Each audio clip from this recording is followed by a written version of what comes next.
Hello, so today we're here at, this is my house, well my parents' house, and we've set up a little product shooting setup. So in this video I'm just going to show you how I shoot product photos. I'm going to go through, we've got a lighting setup here, we've got a backdrop, and we're going to be shooting these earrings made by Outside the Box, which is a company based in Brisbane that makes these earrings where 50% of the profits go to a not-for-profit called Period. So we've been tasked with making some like artsy shots. So I've got a nice softbox set up and a nice backdrop, and we're just going to do some crazy layouts with the earrings. We've got a little bit of Ektar and we've got a little bit of Portra 400, so we'll go through and use all of that. At the end we'll go through the photos and I'll talk about which ones were the best ones, which ones was most successful. Whoops.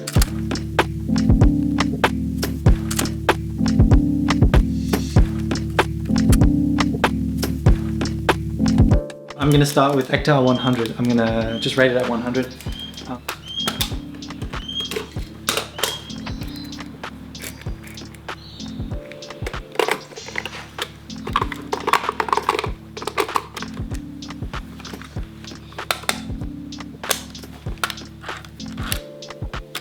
So I want to use a large depth of field of like f8 or f11 for these photos because I want to be able to have everything in the photo in focus, and we're kind of close. So if I had something like 2.8, you know, some of the stuff would be out of focus, and I don't think that looks too nice in product photos. So I'm going to chuck it on the tripod, and we're going to do most of the photos on the tripod today.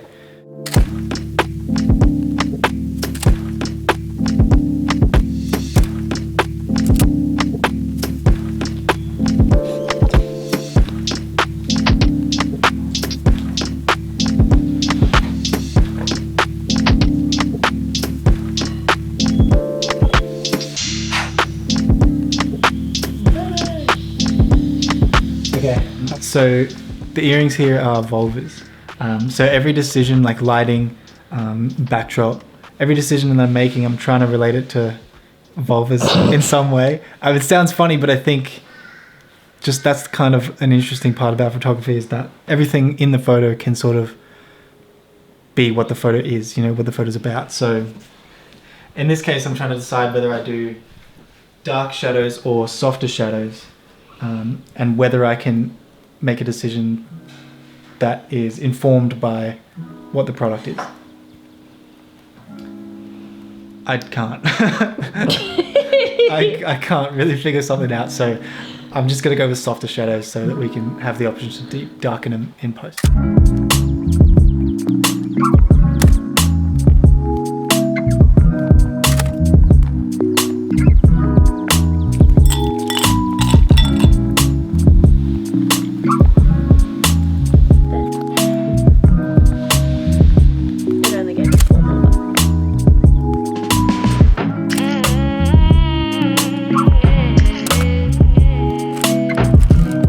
So now I'm going to change to Portra 400, and at the end when I look at the photos I'll just let you know how I feel about the color differences between Ektar and Portra, and just which one I think works better for this kind of work. This next shot is basically Myla from Outside the Box wants a splash page photo for just a splash page for her website. So we've taken one that sort of works by itself as a photo, and now we're going to take another photo that's a bit wider, just so it's easy to crop in and out and use it in, just use it in a web purpose where it's not specifically going to look exactly the same on every screen. So I'm going to move a little bit further back, see what we can do.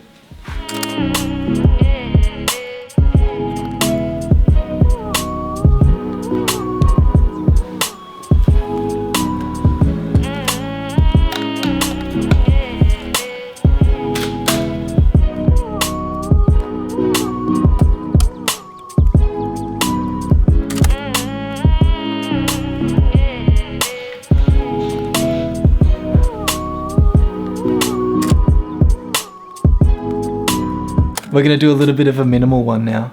We've done all maximalist stuff.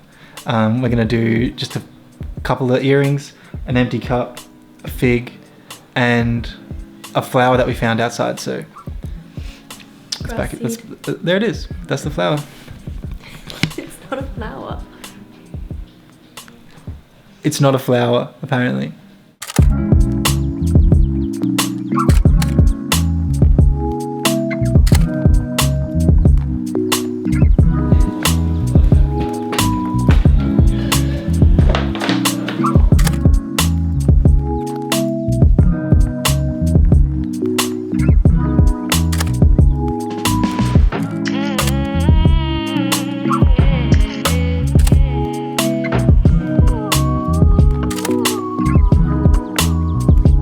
We finally got done with this project here. I'll see you back in the edit lab, and then we'll get all these photos edited, and I'll show you which ones we end up using and the process of making sure they look perfect for people to see. All right, here we are back in the lab, which is just my room. I got the images back, I had a look at them. I went through, edited them, and sent them off to Mila. She's used them, they're on her website. You can see them now at beoutsidethebox.org. I'm now just going to show you how I edited the images, and I'm going to go and show you how I got to this final image. This is like an amalgamation of two different images together, but I'll show you how I did that. Firstly, I'll show you what I did to each image. So if we start with this one here, basically it came like this. It looks really nice. There's nothing wrong with it, except for these green areas. See, all the shadows and all the darker areas kind of got this green tint, and the image, it's like the whole image has kind of a green tint. Where I brought it to is this. So not a huge difference, but I think in the branding of it, it makes a big difference because the branding doesn't have any green. So take out the green and it fits the branding of the project more. What I did to do that is, let's have a look. Not a huge amount, it's mostly just white balance. I did want to brighten up the images a little bit over the board, but I took the highlights down, took the shadows up, took the whites down just to make it seem less fake looking, and then brought the blacks down so the things that are black are actually black instead of being kind of grey, which sometimes happens with film. Basically, these initial basic edits are really just a taste thing. I wanted the images to kind of look a bit more real than they do straight off the bat. But in these ones, the thing that made the most difference is this split toning. So I'll show you what it looks like without the split toning and with. It is a subtle difference, but it takes away all the green in the whole image and replaces it just by adding a little bit of pink here in the split toning. You eliminate the green in the shadows, which just makes the image look a little bit more neutral. I did the same to every image, basically put the exposure up, highlights down, shadows up, whites and blacks down. In every single image, I think they all came back pretty much exactly the same looking. Something that I did have to do is balance the exposure between images. So I had to go through and I used this setting called, if you highlight your images and go into settings, match total exposures, that'll give you pretty much exactly the same exposures, and then you can just tweak it in and dial it in exactly from there. I use that all the time with product photos and sets of images that I need to look exactly the same. And in terms of images that I really like, this one is definitely my favorite. At first I thought it was very weird and very strange, but now I like it. The way Mila's hands come out of that shadow up in the top left is really nice, and it just feels like there's a lot of depth in there with just a real simple darkness in the top left corner, which none of the other images really have. But I think if I did this again, I would definitely use that shadow more. Yeah, so these two, definitely my favorite, the ones with the hand. Any photo with hands in product photos I think is really nice because it just gives a little bit more energy and a little bit more of that human touch. Differences between Ektachrome and Portra, I think for me, I like the Portra better. The colors just seemed a little bit more lifelike. For Ektachrome, the reds seemed really pink and not as saturated as the Portra's reds, but there is the added benefit of having less grain in Ektachrome. Honestly, you can't really notice it with medium format. The grain's pretty small anyway, but it is still there. Now this final image that we used on the website and in any marketing material, I made out of two images.